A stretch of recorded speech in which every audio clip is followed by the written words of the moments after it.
Assalamualaikum warahmatullahi wabarakatuh. Nama saya Silvina Salsabila. Saya akan mempresentasikan isim tawabi, yaitu taukid dan badal. Isim tawabi ada 4, tetapi saya akan menjelaskan bagian taukid dan badal. Yang pertama yaitu taukid. Taukid secara bahasa berarti menguatkan. Secara istilah, taukid adalah isim tapi yang dilafalkan di dalam kalimat untuk menguatkan atau menghilangkan keraguan-raguan dari si pendengar. Kata yang dikuatkan disebut mu'akkad. Pembagian taukid. Taukid dibagi menjadi 2. Yang pertama yaitu taukid lafzi, yang kedua yaitu taukid maknawi. Taukid lafzi adalah taukid dengan cara mengulang kata sebelumnya. Sedangkan taukid maknawi yaitu taukid dengan menggunakan lafadz-lafadz yang sudah ditentukan, yaitu nafsu, ain, kul, ajma'u, dan lafadz yang mengikuti lafadz ajma'u, yaitu akta'u, abta'u, absa'u.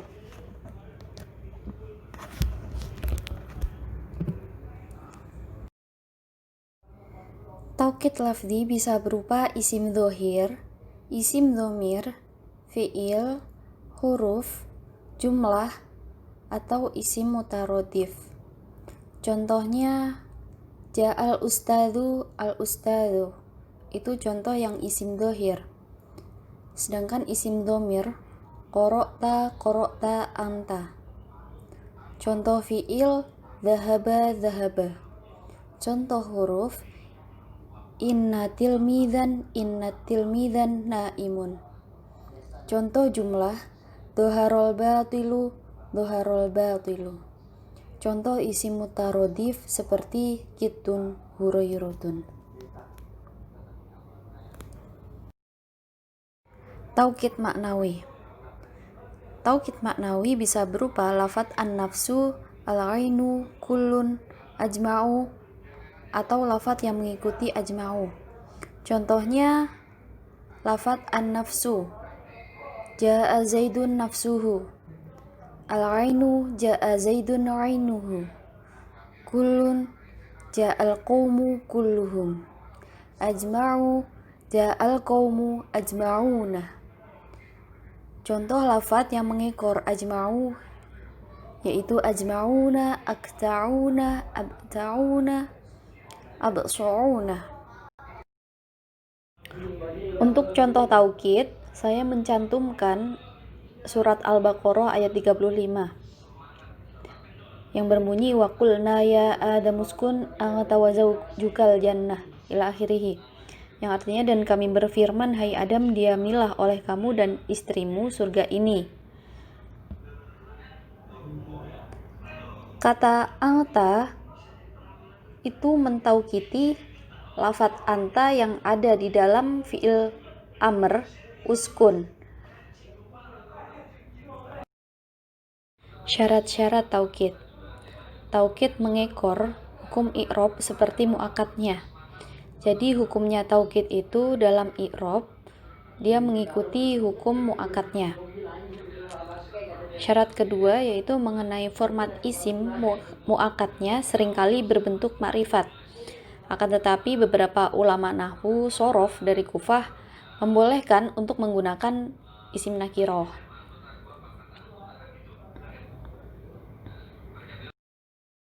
Lalu yang kedua, isim tawabi badal. Pengertian badal. Secara bahasa, badal berarti pengganti. Jadi, tugas badal yaitu menggantikan kata sebelumnya yang disebut mubdal minhu. Sedangkan menurut istilah, badal adalah lafadz yang mengikuti yang dimaksud dengan hukum tanpa menggunakan perantara antara ia dengan majbu'nya. Badal dibagi menjadi 4. Yang pertama yaitu badal syek minasyek atau disebut juga badal kul mingkul. Yang kedua yaitu badal ba'd mingkul. Yang ketiga, badal istimal. Yang keempat yaitu badal ghalat.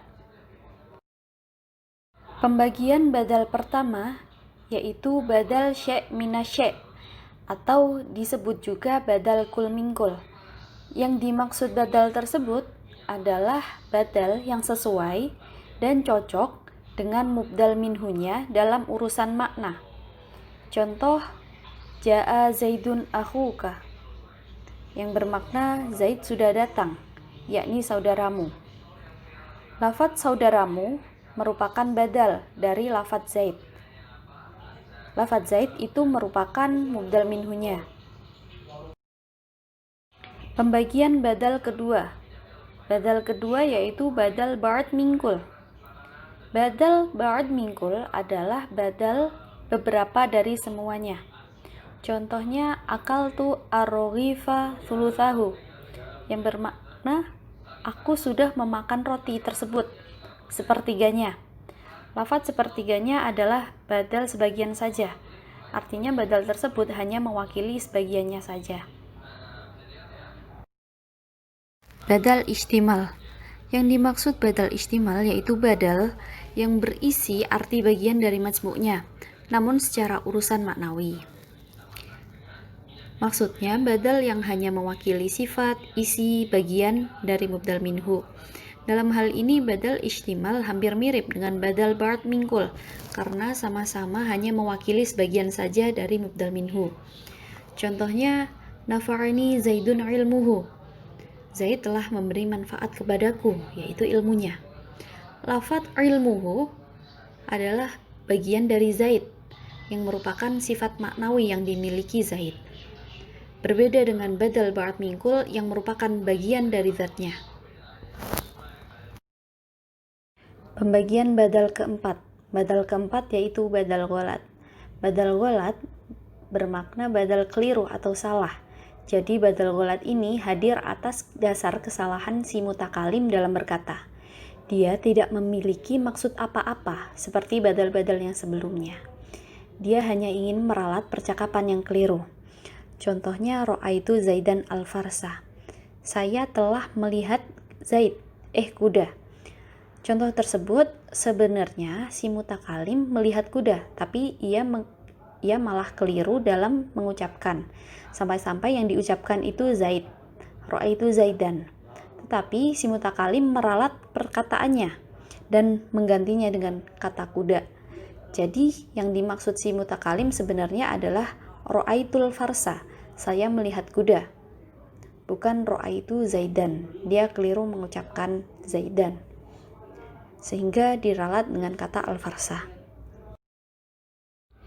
Contoh badal dalam Al-Quran yaitu Al-Muzammil ayat 1-3 yang berbunyi, ya ayyuhal muzammil qumil laila illa qalila nisfahu aw yanqus minhu qalila. Wahai orang yang berselimut, bangunlah pada malam hari kecuali sebagian kecil, separuhnya atau kurang dari itu. Kata-kata yang bergaris bawah merupakan badal dari kata tersebut, mewakili sebagian makna dari mubdal minhunya, yaitu qalilan nisfahu.